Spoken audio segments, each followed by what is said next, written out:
The ICC made every fan's new year with the announcement of the schedule, the groups, the draw, everything for the ICC Men's T20 World Cup 2024. It's going to be the biggest and best ever international cricket tournament, in my opinion. I'm so excited about it.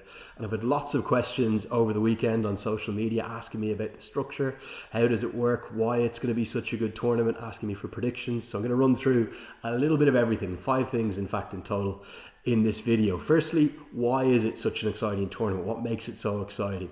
Secondly, the number of firsts that we're going to have in this tournament that we've never seen before in international cricket. Thirdly, that structure. How does it work? How are the 20 teams being narrowed down to the one champion that will be crowned in the Kensington Oval in Barbados on June 29th?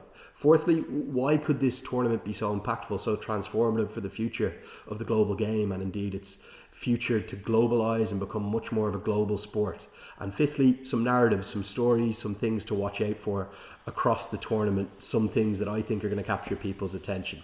Okay, so let's get stuck into it. Firstly, why is this such an exciting tournament? Well, firstly, the scale of it. It's the biggest that there's ever been. We've never had 20 teams before at any ICC World Cup, whether that be the 50 over or the T20 competition. In fact, you'd have to go all the way back to the 2001 ICC trophy to get a bigger tournament in terms of the number of teams that have come together. I think that was 22 or 23 at that point. But this is the first ever 20-team T20 World Cup. In fact, I think with the depth in the global game, there could be a chance to expand that even further in years to come. Talk of 24, or maybe, who knows, in decades to come, even 28 or 32 teams. But for now, 20, it feels like the right number. I obviously cover an awful lot of associate cricket around the world, and we've seen the quality of some of the teams, the associate sides that have qualified. Second thing that makes it so exciting for me, 9 associate qualifiers. That's because Zimbabwe have missed out. They're the only test nation to not be there. But also you think of UAE, who in 2023 beat both New Zealand and Afghanistan. They missed out too in the Asia qualifier. That, for me, is a sign of a growing game and a depth to the game that we've never had before. Next thing for me that makes it so exciting, it's just the format. It's short, it's sharp, it's intense. It goes from the 1st of June to the 29th of June. 29 days, we get 55 games in those 29 days. So it's going to fly by with action aplenty, and there's plenty of days in the group stages where we're actually going to have triple header action as well. That's 3 group games in the one day. There's 9 venues, which you've already seen announced before. 3 of those are in America. I think that's hugely exciting, and that will lead us in to what I'm going to talk about next, which are the number of firsts in this tournament. So it's the first ever tournament of any kind in terms of a cricket World Cup that is hosted in the United States of America. That can only be exciting. We've seen the positive developments there for the game in the United States. In the 3 venues, 2 of them well established, one of them very recently in the Major League Cricket venue there in Texas, in Grand Prairie, which was a great success in its first year, and also the more established venue that's been there for over a decade, probably a little bit more than that, down in Florida in Lauderhill. But then the big kind of unknown as such is the 35,000 seat modular stadium that they're going to build in Long Island in New York, about an hour outside of Manhattan. So that's again hugely exciting. India are going to play 3 games up there, including against Ireland. Ireland have a couple of games up there. That Irish diaspora, I think, will be very appealed by a couple of trips to New York City. 2 games in 3 days. What are the firsts that we got to look forward to? Well, it's the first ever time for USA at a T20 World Cup. It's the first ever time for Uganda qualifying for a T20 World Cup, and also for Canada. Canada have been to ODI World Cups, but they've never been to a T20 World Cup. And then there's the return of Papua New Guinea. But for the first time, we've never seen regional qualification before. So that's the next first. And that means that all 5 of the ICC regions are sending representatives there. 2 have come from the European region. That final qualifier was in Edinburgh. 2 from Africa, that was down in Namibia, the last of the 5. 2 from Asia, a hotly contested one up in Kathmandu, including those massive crowds in Nepal that cheered their heroes on their first return to T20 World Cup action for 10 years. Then there was also Bermuda, with the qualifiers there, Canada having to come back against the hosts after they lost in that first game, double round robin qualifier there. There was also a double round robin down in East Asia Pacific, where Papua New Guinea have got back to a second T20 World Cup. But there's a huge number of firsts. This tournament is going to be the biggest and best ever for a number of those reasons. Okay, what else have we got to run through? The format. Now, thirdly, this is the key. How is the 20 team, the first ever 20 team World Cup going to work? Well, the best news, and I think the most transformative news, it's not just the fact that it's increased from 16 to 20 teams, but the big difference. We no longer have that group stage that we had over the last few T20 World Cups that I think came in 2014, 2016, 2021, 2022. All four of those events had what was called a group stage, but was a preliminary stage that then advanced either one from each group, or in the latter years, two from each group to the Super 10 or the Super 12. That's gone. There are now 4 groups, 5 teams in each of those 4 groups. They're separated as follows, starting out with Group A, that old rivalry, India and Pakistan, which will be a fantastic occasion. They are joined by Ireland, and then the 2 North American sides, Canada and USA. So 2 teams from each group will qualify for the Super 8. So I'll run through those groups. That's Group A. That will be played exclusively in the United States. Group B, you've got England and Australia, those 2 great rivals, the Ashes rivals, joined by 3 associates. Namibia, who are a real side to watch in this tournament, Scotland and Oman. That will be played entirely down in the Caribbean. Group C, also entirely down in the Caribbean. You've got 3 test nations in that group, New Zealand, West Indies and Afghanistan, joined by one of the most romantic stories of the tournament. We'll hear more about that later. Uganda, their first T20 World Cup, and also Papua New Guinea. Going to be really tough for those 2 associates in that group. You could maybe think that that's the group of death, but really for me, Group D is the group of death. 5 incredibly good sides, including 3 test nations. South Africa, Sri Lanka, Bangladesh, joined by Netherlands, who are not just brilliant associate side, but they are constantly winning games against the test nations, and then Nepal, who again will be one of the stories of the tournament. So how does the structure work? Well, 2 teams from each of those 4 groups will then qualify for the Super 8. That Super 8 is pre-seeded as follows. So A1 is going to be India, that will go into Group 1 alongside, when I say they will go into Group 1, they'll go in if they qualify. B2 is Australia, C1 is New Zealand, and D2 is Sri Lanka. That's in theory going into Group 1 of the Super 8s. Group 2 of the Super 8s will be A2 Pakistan, B1 England, C2 West Indies, and D1 South Africa. Now, you might be asking, well, hold on, how are they predicting which sides are going to go through to the Super 8? They're not really. What they're doing is pre-allocating those places if those teams qualify. So, in Group A's example, let's use that. If India and Pakistan both go through from Group A, it means that Indian fans and Pakistani fans, they both know where their games will be played if they get through. It doesn't mean that there's any predetermination of the fact that they will get through, but then you will know that if the seedings hold, and they've done it by the seedings, so the top 8 ranked sides in the world are given those pre-seedings. So the follow-up question naturally has to be, what happens if Pakistan or India don't go through? So let's just again use that Group A example. Let's say India do go through, but Pakistan miss out at the expense of Ireland. There's a repeat of the St. Patrick's Day miracle from 2007 at the 50 over World Cup. Then Ireland would take Pakistan's seeding. So Ireland would become A2 and go into Group 2 of the Super 8s. Very similar to what happened all the way back in 2007 when everybody thought the pre-seedings were going to put India and Pakistan through. But what actually happened were both of those sides missed out in the group stage. Ireland got past Pakistan, Bangladesh got past India, and then you had that game where so many Indian and Pakistani fans had bought their tickets in advance for the Super 8s at that point. They thought it was going to be India and Pakistan. It ended up being Ireland and Bangladesh. If you end up with a scenario of 2 sides that are pre-seeded, so let's use Group D as the example here. So if South Africa and Sri Lanka, who are ranked South Africa D1 and Sri Lanka D2, if they both miss out, let's say for Bangladesh and Netherlands, then it will be the side that finishes higher within that group that will take that seeding. So in that case, if Bangladesh won the group, they'd become D1, Netherlands would become D2, and that will then make the Super 8s line up. Okay, then from there, the Super 8s, you carry no points through, you start on 0 points each. So all you've got to do is finish in the top 2 of your group to stay in contention. Super 8s is simple, you play 3 games, and that picks out the 2 semi-finalists from each group that advance. The winner of Group 1 of the Super 8s will play second in Group 2 of the Super 8s, and vice versa. Winner of Group 2 will play second in Group 1. From there, it's very simple. 2 straight semi-finals and on to the final at the Kensington Oval. And that will see a crowned champion then. Okay, on to what we're going to talk about next. Why could this be so transformative for the world game? Well, I think there's a couple of reasons. Firstly, it's that entry into the American market for the first time.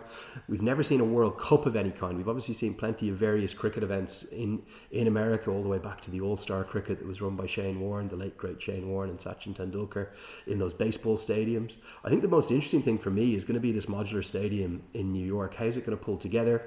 They're creating the drop-in wickets not in actually in the park, but they're growing them off site. Now that's worked really successfully at other sporting venues, particularly most notably down in Australia and New Zealand, but it has also been done before in the United States. And I think that's probably the best thing. There's proven evidence there of those drop-in pitches working. But to build a pop-up 35,000 seater stadium, it's not going to be something that will be done overnight. It's going to take several months. And then I guess the romance of having, you know, cricket played with the skyline of Manhattan in the background, that's what the ICC are going for. And to bring India and Pakistan there, hugely exciting. It's already captured a number of headlines and going to be great to see. That's massively transformative, but it's not just that. It's part of the American strategy, building into what will be a maiden entrance for cricket into the Olympics in the first time in over a century in 2028 in Los Angeles. So maybe they'll use a very similar approach then in Los Angeles with this modular stadium. Let's hope that's a success. Going to be fascinating to see how the tickets go. I think you've got a capacity maybe 7,000 to 10,000, something like that in Texas. 10 to 15,000. I do think they're making some developments in Florida, and then 35,000 in New York. There's such a diaspora from all over the world in the United States, and hopefully locals are going to get behind it as well, get people exposed to the sport for the first time. Could be really, really game changing for the sport of cricket if this event's as big a success as I think it's going to be. Okay, finally, some narratives to watch. What about some stories? What should you be looking out for in this tournament? I'm going to pull up the schedule here just to my left, just to kind of run through some of those, because the schedule for me, there was a number of things that stood out. Firstly, it is that entrance of so many associates for the first time. We've seen some great upsets in recent times. Namibia beating Sri Lanka in Australia. We saw Ireland beating England at the MCG. We saw Zimbabwe beating Pakistan across at the Optus. It was a World Cup in 2022 with a huge number of upsets. I thought Scotland played brilliantly in phases as well. There's going to be upsets in this tournament. I think that is a narrative to watch. And for me, I can only look at that Namibia side as being one of those who are going to provide, I think, several upsets. I think Nepal may well be the test nation for the very first time in their history. Netherlands have done it again and again. I forgot about them, didn't I, in 2022, upsetting South Africa, finishing the top 8, qualifying automatically. I think the Scottish side is an exceptional team with a huge amount of talent. Oman, under the likes of Zishan Maksud and Akib Ilyas, they'll provide real interest in what's a very, very tough Group B as well. If you look at, you know, Oman, Namibia, England, Australia and Scotland, that's a very tough group to get through. All the groups are. For USA and Canada as well, don't rule them out. I know USA haven't played a lot of T20 cricket in recent times, but Canada, with the likes of Kalim Sana, who's been exceptional, they're two big fast bowlers, and Halinger and Gordon, I think they're a side that should win games. They'll run Ireland close. Remember, they beat them in the 2019 T20 World Cup qualifier. This is going to be a carnival of cricket. It's going to be so intense as well. We're going to have so many different narratives to enjoy throughout the tournament. And what about Uganda? For me, Uganda are probably the story of the qualifiers.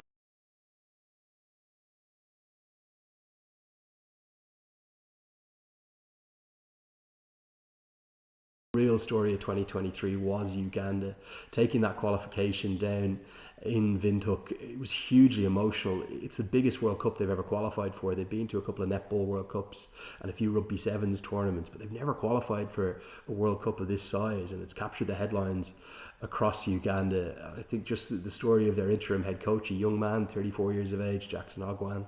I really hope even if he's not the head coach, I hope he's involved in the coaching setup. And I think we're hopefully going to see some brilliant stories, the likes of Jimmy Miyagi. Let's hope he gets fit. Big fast bowler. They might not win a huge number of games, but I think they'll be one of the stories of the tournament. They really will. You look at their group, it's very tough.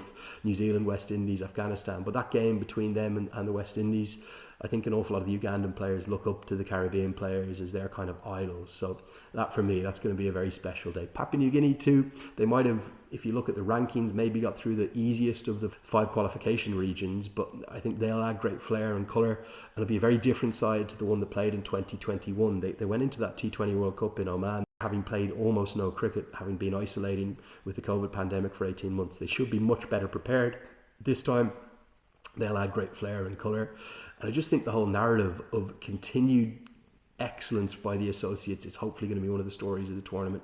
I don't think that the 8 seeded test nations, if you will, the 8 that have been given the pre-seeding for the Super 8, will have it all their own way. I did actually just have a discussion with a very good cricketing friend of mine, and he said, oh, well, the 8 teams, they're definitely going to qualify. And I said, well, I don't think they are. So we've got a little gentleman's wager on that. Who's going to end up actually winning that? I think it's going to be me. I think one of the associates is going to get through. If I had to pick one that's going to get through, you might think I'm crazy, but I think Namibia are definitely going to put it up to both England and Australia. England, there's been a fragility to their cricket in recent times. I know they're the reigning champions, but Joss Butler's men have had a difficult 2023 and they're going to need to turn things around for 2024. Other thing about that group as well, you look at it being played down to the Caribbean, I think that might also play to Namibia's advantage and maybe some slightly slower wickets. But if you look at the venues, that's the last thing we're going to talk about. The 3 in the United States we've already spoken about, in Lauderhill, in Dallas, and in New York. Dallas, they say it's actually Grand Prairie in Texas. But then the 6 in the Caribbean, we've got Antigua and Barbuda that's hosting some Group B matches, alongside Barbados that's hosting Group B matches, and then the final as well as some Super 8 games, as is Antigua. That's the Sir Vivian Richards Stadium in Antigua, great venue, beautiful grass banks. Guyana, the Providence Stadium, is an excellent venue that hosts one of the semi-finals and a number of Group C's games, and Group C is also played in Trinidad and Tobago at that fantastic Queen's Park Oval. Adore that ground. Imagine the Trini posse are going to come and enjoy all of their cricketing action. That'll also host the second semi-final, and then we go across to St. Lucia, one of the most beautiful islands in the world. That will host a bit of a variety of games. It's got one Group B, one Group D, and one Group C game, and then St. Vincent will host the remainder of the Group D games. That's the one Nepal, the Netherlands, Bangladesh, South Africa and Sri Lanka are in after they come across. Group D kind of gets sent a bit everywhere. They play in all 3 American venues. They play 1 game in St. Lucia, and then they play 3 games in St. Vincent. St. Vincent also hosts 2 of the Super 8 games. So that's about 20 minutes talking about what for me is the most exciting Cricket World Cup we're ever going to have. 20 teams, more action than ever, spread right across, lots of triple headers, lots of double headers then for the Super 8s. It's the whole month of June pretty much, the 1st of June to the 29th of June where the final is. Let's hope we don't need that reserve day on the 30th of June for the final. 29 days of cricketing action, 55 games. The very best associates in the world have all earned their place there.